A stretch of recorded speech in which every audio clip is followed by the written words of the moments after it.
Hi friends, పచ్చి పులుసు ఎప్పుడు ఒకేలాగా కాకుండా ఒక్కసారి ఇలా ట్రై చేయండి ఫ్రెండ్స్. ముందుగా ఒక పెనం పెట్టుకొని దాంట్లో పచ్చిమిర్చి, వెల్లుల్లి, జీలకర్ర, నువ్వులు లైట్గా వేంపుకోండి. అవి వేంపుకున్న మిశ్రమాన్ని మిక్సీ జార్లో వేసి మిక్సీ చేసుకోండి. ఆ మిక్సీ చేసుకున్న పేస్టును చింతపండు పులుసులో కలపండి.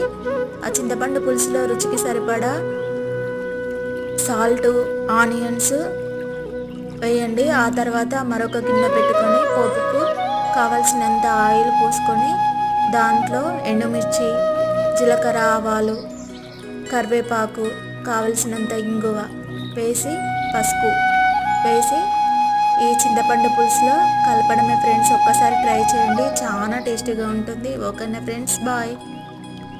హాయ్ ఫ్రెండ్స్, ఎప్పుడు ఒకే విధంగా కాకుండా పచ్చి పులుసు ఒకసారి ఈ విధంగా ట్రై చేయండి. ఒక పెనం పెట్టుకొని